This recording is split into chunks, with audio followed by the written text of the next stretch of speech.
teman-teman semua, pada video kali ini kita akan membahas mengenai teori sastra. Dalam video kali ini kita akan membahas mengenai 4 hal. Yang pertama, pengertian teori sastra, yang kedua, sejarah sastra, yang ketiga, jenis-jenis sastra, dan yang terakhir, aliran sastra. Kita akan masuk ke topik bahasan yang pertama, pengertian teori sastra. Teori adalah pendapat yang didasarkan pada penelitian dan penemuan yang didukung oleh data dan argumentasi, penyelidikan eksperimental yang mampu menghasilkan fakta berdasarkan ilmu pasti, logika, metodologi, dan argumentasi. Sedangkan sastra adalah seni bahasa yang mana biasanya melahirkan karya yang kemudian dinamakan dengan karya sastra. Sastra berasal dari kata serapan dari bahasa Sanskerta, yaitu sastra. Sastra dalam bahasa Sanskerta memiliki arti teks yang mengandung instruksi atau pedoman. Sastra juga dapat dipahami dan memiliki arti, yaitu mengarahkan, mengajar, memberi petunjuk atau instruksi, dan sebagai alat atau sarana untuk memberi petunjuk.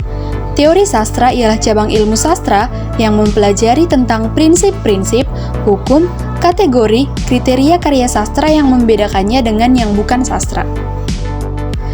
Pengertian sastra menurut para ahli.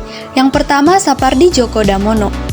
Menurut Sapardi Djoko Damono, pengertian sastra adalah sebuah lembaga sosial yang menggunakan bahasa sebagai medium penyampaiannya. Yang kedua, Plato.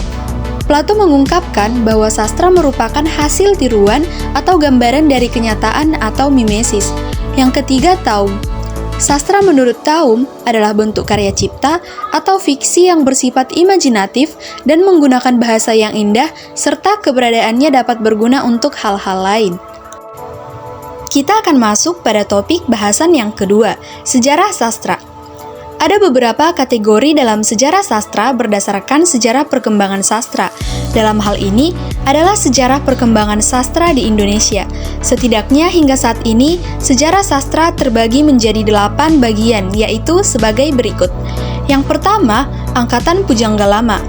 Sejarah sastra pada Angkatan Pujangga Lama ini terjadi sebelum abad ke-20. Pada masa Angkatan Pujangga Lama tersebut, berbagai karya sastra didominasi dengan syair, pantun, gurindam, hikayat, dan lain sebagainya. Bahkan hingga saat ini, jenis sastra pada Angkatan Pujangga Lama ini masih sering digunakan sebagai syarat pada acara adat. Yang kedua, Angkatan Balai Pustaka. Setelah Angkatan Pujangga Lama, masuk ke era Angkatan Balai Pustaka. Angkatan Balai Pustaka ini juga berkembang pada tahun 1920-an, yang mana pengarang pada masa itu sudah memiliki keinginan yang luhur untuk dapat memberikan pendidikan budi pekerti agar mampu mencerdaskan kehidupan bangsa melalui sebuah bacaan. Yang ketiga, Angkatan Pujangga Baru. Selanjutnya adalah memasuki masa Pujangga Baru, yang mana Angkatan Pujangga Baru ini berlangsung sejak tahun 1933 hingga tahun 1942. Angkatan Pujangga Baru mulai didirikan sejak Juli 1933 bersamaan dengan terbitnya majalah dengan nama Pujangga Baru. Pada angkatan ini, ciri khas karya sastra yang menonjol adalah bertema romantis. Berikutnya, Angkatan 45 atau Angkatan Kemerdekaan. Masa ini berlangsung pada tahun 1942 sampai tahun 1945, yang mana pada masa tersebut telah bangkit dan juga terintegrasi berbagai jenis sastra yang ada di Indonesia. Berbagai karya sastra yang berkembang pada periode ini juga lebih beragam.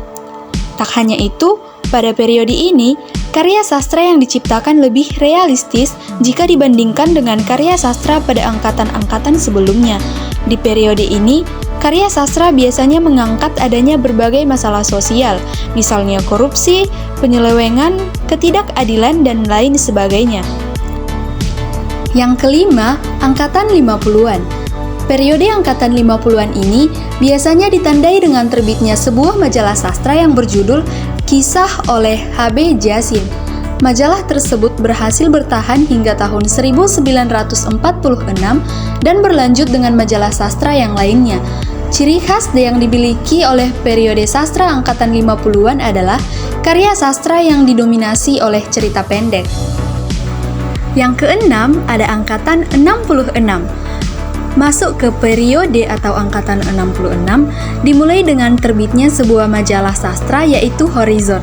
Majalah Horizon ini merupakan satu-satunya majalah sastra yang terbit di Indonesia yang mana hampir seluruh halamannya berisi tentang karya sastra. Yang ketujuh, angkatan 80-an. Periode selanjutnya adalah pada angkatan 80-an, yang mana pada masa ini merupakan perkembangan karya sastra yang ditandai dengan beragam sastra yang mengisahkan roman percintaan dan kemudian disebarluaskan melalui majalah dan juga penerbitan umum. Mereka menciptakan karya sastra dengan bentuk fiksi yang romantis dan memiliki tokoh utama yakni seorang perempuan. Yang terakhir, ada angkatan reformasi hingga sekarang. Periode terakhir pada sastra adalah periode angkatan reformasi hingga sekarang, yang awalnya ditandai dengan munculnya berbagai karya sastra seperti puisi, cerpen, maupun novel dengan berbagai genre atau tema. Biasanya, tema yang diangkat pada periode sekarang ini seputar reformasi atau yang berkaitan dengan realitas sosial yang terjadi di masyarakat. Kemudian, kita akan masuk pada topik bahasan yang ketiga, yaitu jenis-jenis karya sastra. Karya sastra terbagi menjadi dua jenis, yaitu karya sastra lama dan karya sastra baru. Karya sastra lama lahir dan populer di masyarakat secara turun-temurun yang biasanya berisi mengenai nasihat, ajaran agama, hingga ajaran moral. Karya sastra lama ini diciptakan oleh nenek moyang dan disebarluaskan secara anonim dari mulut ke mulut, sehingga tidak diketahui siapa penciptanya.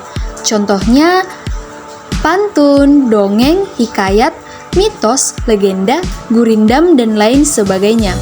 Yang kedua, karya sastra baru. Jenis sastra selanjutnya adalah karya sastra baru yang sudah mulai berbeda dari karya sastra lama.